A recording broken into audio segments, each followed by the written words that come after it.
ہمارے general family جن میں پہلے رجسٹر کرائی ہوتی ہے رجسٹریشن، ان کے لیے حالت یہ ہے کہ ہمارے کرنٹ بھی تقریباً ہزاروں کے تعداد میں ہمارے جو ممبرس وہ بے روزگار ہو چکے ہیں، لیکن نیشنل پریس کلب نے گزارش کی اپنی آپ کے تحت یہ سارا کچھ کر رہا ہے، اور اسی پریس کلب میں دیکھ کے جہاں جی ڈی کی نمائندگی ہے، ہمارے سینٹر کی نمائندگی ہے، کے پی کے کی نمائندگی ہے، جنوبی پنجاب کی بھی ہے، کشمیر کی بھی ہے، پنجاب کی بھی ہے،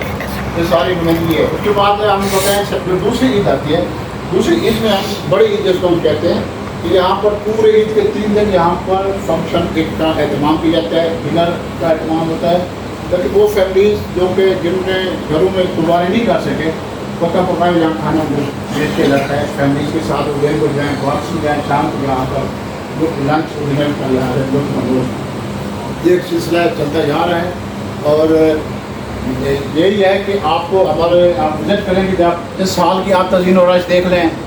مین ہال پریس کانفرنس کا وہ آپ کو دکھائیں گے، سنوکر کا آپ یہاں سپورٹس کا ہے، اس کے ساتھ کیفیٹیریا ہے، یہ جتنی بھی پچھلے سال ہم نے ایونٹ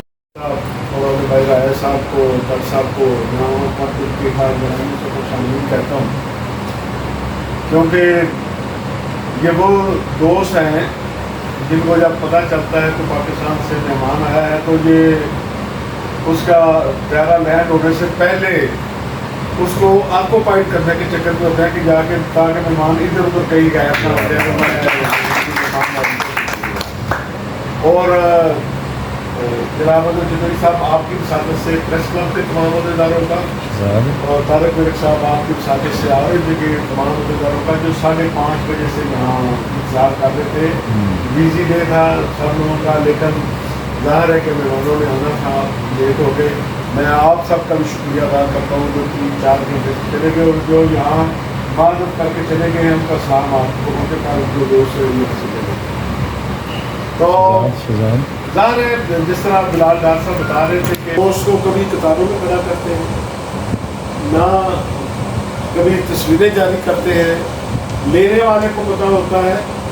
اور دینے والے کو پتہ ہوتا ہے کہ کیا سسٹم چل رہا ہے۔ اور جس طرح بتایا کہ مثلاً روزنامہ میں ہم کیا کرتے ہیں کہ رجسٹریشن کرتے ہیں کہ جرنلسٹوں کے بچوں کے درمیان تلاوت اور نعت کے مقابلے رجسٹریشن ہو گئی۔ جب ہم نے پہلے سال میں پروگرام کیا تو پروگرام بڑا اچھا تھا، بچے بیٹھ جاتے ہوتے جب پروگرام ختم ہوا، فیڈ بیک میٹنگ ہم نے کی تو سب پورے جس طرح یہ ہمارا اپنا عہدیدار ہیں، سینئر ہیں، سب بڑے خوش تھے کہ کیونکہ ہم نے فرسٹ ٹائم وہ پروگرام کیا تھا پاکستان کی ہسٹری میں، کبھی کسی اور پریس کلب میں یہ پروگرام نہیں ہوتا، تو سب بڑے خوش تھے کہ بڑا کامیاب رہا۔ ہم کوشش یہ کرتے ہیں کہ 12-1 بجے جرنلسٹوں کی فیملی کو بلا لیتے ہیں، بچوں کی مختلف ایکٹیویٹی کرتے ہیں تاکہ گھر سے کے ماحول سے نکل کر وہ ایگزیبیشن ہال میں بیٹھے، شام کو افطاری کریں اور گھر چلے جائیں۔ تو میں نے کہا یار میں مطمئن نہیں ہوں اس پروگرام سے، پارٹیسپینٹ سے مطمئن ہوں، لیکن اس پروگرام میں صرف وہ لوگ آ سکے جن کے پاس اپنی گاڑیاں ہیں، کیونکہ پہلے سال ہم نے نقد انعام میں رکھا کہ وہ جرنلسٹ اس وقت ظاہر 15,000 تنخواہ بھی تھی، اب تھوڑی بڑھ گئی ہے، جو 10-15,000 تنخواہ لیتا ہے وہ سوچے گا کہ یار میں نے 300-400 روپیہ اس وقت ٹیکسی کا کرایہ لگتا تھا زیادہ ہے، 300-400 روپیہ ٹیکسی پہ بچوں کو لے کر جاؤں گا، 300-400 روپیہ واپسی پہ میرے گھر پہنچنے میں لگے گا، تو بہتر ہے میں 500-600 روپئے میں گھر میں ذمہ کر سکتا ہوں۔ تو میں یہ میرا کیونکہ تنخواہ دار آدمی سے 500,000-2,000 ادھر ادھر ہو جائے تو اس کا سارا بیلنس خراب ہو جاتا ہے۔ تو میں نے کہا کہ جن کے پاس گاڑیاں ہیں وہ تو پہلے بھی اپنے بچوں کو لے کے جا سکتے ہیں، کبھی ایک جگہ کبھی دوسری جگہ، اس کا کوئی حل نکالنا ہے۔ پھر نیکسٹ ڈے ہم نے فنش کی، نیکسٹ ایئر ہم نے کہا کہ جو بچہ اسٹیج پہ تلاوت کے لیے آتا ہے وہ مجھ سے 1,000 روپیہ لے لیتا ہے، جس کے 2 بچے ہوتے ہیں 3 ہوتے ہیں وہ 3,000 روپیہ اسے مل جاتا ہے۔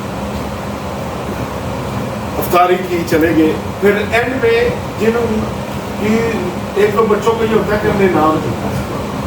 رمضان آتا ہے تو پریس کلب کے صدر کو سیکٹری کو کالیں آنا شروع ہو جاتی ہیں بچوں کی کہ ہم نے مقابلے کی تیاری کی، یعنی ہم اپنے جرنلسٹ کو کبھی یہ نہیں کہہ سکتے کہ اس کو اپنے مینٹلی بھی گروم کرنا ہوتا ہے، کہ اس کے ذہن میں یا اس کے بچوں کے ذہن میں یہ نہیں آنا چاہیے کہ ہم کوئی ڈیزرونگ بچے ہیں، نو، اس میں میرے بچے بھی آتے ہیں اور کوئی صاحب کے بچے بھی آتے ہیں، تاکہ یہ احساس پیدا نہ ہو کہ بھائی یہ شاید یہ بچے صرف وہ آتے ہیں جن کی تنخواہی کم ہے، ہم اس بات کا بھی خیال رکھیں۔ پھر جتنی فارم آئے ہوتے ہیں اس وقت کتنے تھے بچے میں، یعنی 700 بچوں کے درمیان یہ مقابلہ تھا، انہیں زیادہ کا دیتے، اور پھر ان فیملیز کا ہم لاسٹ ڈے عید گفٹ دیتے ہیں، جس میں عید کے استعمال کی تمام چیزیں کوشش کرتے ہیں اپنی اوقات ساتھ کے مطابق کرنے کی، لیکن یہ کسی جرنلسٹ کے ذہن میں یہ نہیں ہوتا کہ اس کی مدد کی جا رہی ہے، اس کے بچوں کے ذہن میں نہیں ہوتا، بچے اسی طرح جس طرح اسکول میں مقابلے کے کپڑے پہن کے جاتے ہیں، تیار ہو کے جاتے ہیں، اس طرح اسی طرح ہم کرسمس میں کرتے ہیں، ہمارے جو کرسچن جرنلسٹ فیملیز ہیں ہم ان کو وہی ٹریٹمنٹ دیتے ہیں جو اپنے جرنلسٹوں کو ہم عید کے موقع پہ دیتے ہیں۔ تو اس لیے یہاں جب الیکشن کے قریب لوگ الیکشن لڑنے کے لیے آتے ہیں، میں کہتا ہوں کہ یہ بات ذہن میں رکھ لیں کہ یہاں آنے کے بعد دو چیزیں ہیں، ایک تو آپ اپنی فیملی کے بجائے 3000 فیملی کے سربراہ ہیں، آپ نے جو اپنے بچوں کے لیے سوچنا ہے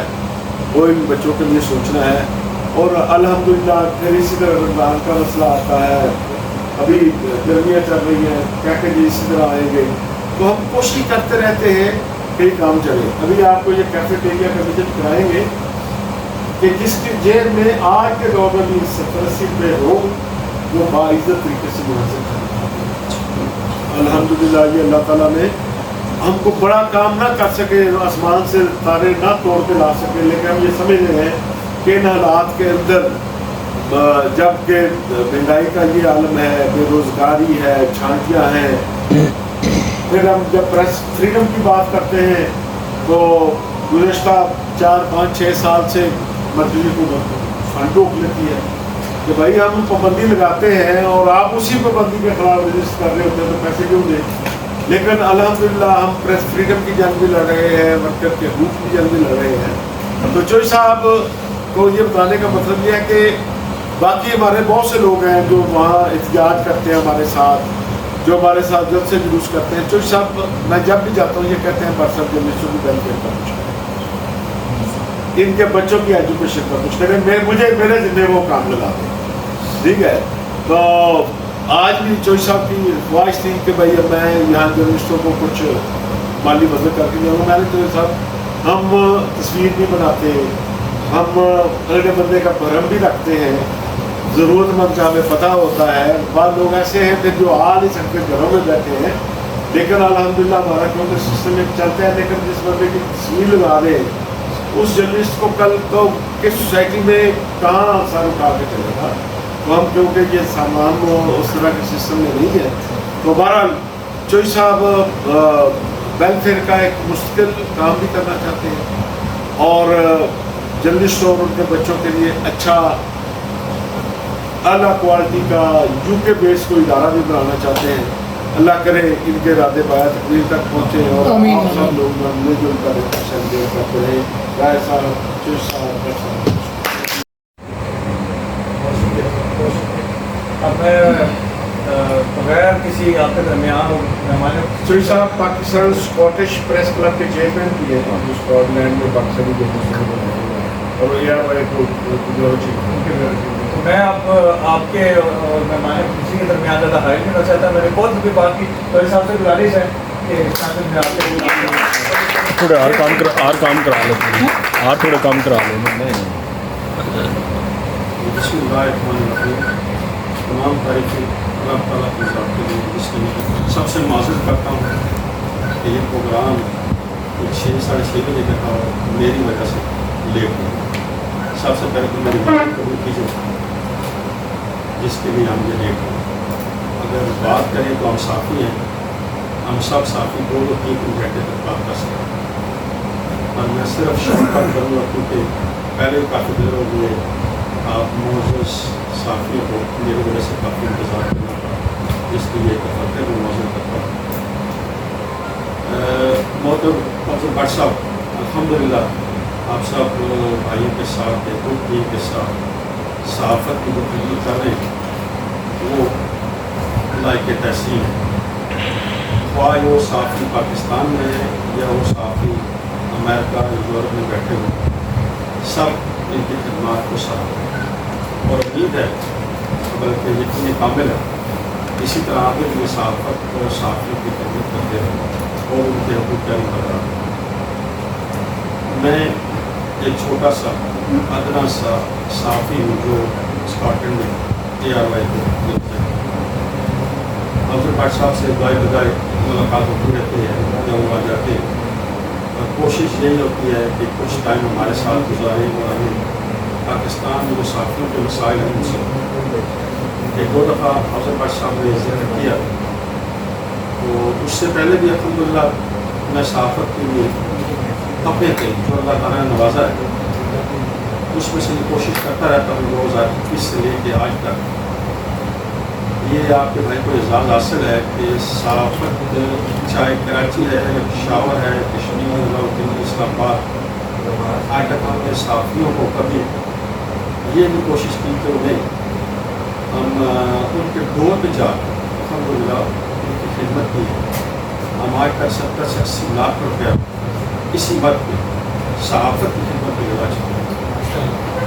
الحمدللہ آگے بھی یہ کوشش ہے جیسے بٹ صاحب نے ذکر کیا صحافی یا صحافیوں کے بیٹوں کے لیے تو ایسا ادارہ قائم کیا جائے جس سے انہیں وہ ہنر وہ تعلیم ملے جس سے اپنا معاشرے میں مقام پیدا کر سکے، کیونکہ ہمیشہ جب بھی کوئی حکومت کوئی بھی ادارہ جس کے خلاف ہمارے ساتھی بھائیوں نے وہ سچائی بیان کی تو سب سے پہلے انہوں نے ہمارے ساتھی بھائیوں کے معاشی قتل شروع اور ہمیشہ معاشی طور پر صحافیوں کو دبانے کی کوشش کی۔ صحافی ہی وہ برادری ہے جنہیں ہمیشہ چپ کرانے کی کوشش ہر کوشش کی، اس کو لے کے صحافی نے ہمارے سچ کی خاطر اپنی جان کو بچانے کی کوشش کی، جس میں سب سے بڑی ہمارے ریسنٹ میں اشرف شریف صاحب، اس طرح کئی صحافی جنہیں سچ کی تلاش میں اپنی جان کا نظر رکھا۔ میری کوشش ہے ایسے صحافیوں کے لیے کوئی ایسا ادارہ قائم کیا جائے جو ان کو معاشی بینیفٹ دے سکے۔ اس کے لیے افضل بٹ صاحب سے بھی کئی دفعہ بات چیت ہوئی ہے، انشاءاللہ جلد ہی ہم اس میں پروگریس کریں گے۔ آج میں شارٹ کروں گا کیونکہ پروگرام میری وجہ سے کافی لیٹ ہو گیا۔ افضل بٹ صاحب سے بات ہوئی تھی کہ ہم یہاں آپ جو صحافی ہو تو تمہاری مدد کرنا چاہتے ہیں۔ الحمدللہ بٹ صاحب نے بڑی آنیسٹی سے آج آپ کو جا کے خود ان کو دیں تاکہ انہیں یہ محسوس نہ ہو کہ ہمیں لائن میں لگنا ہے۔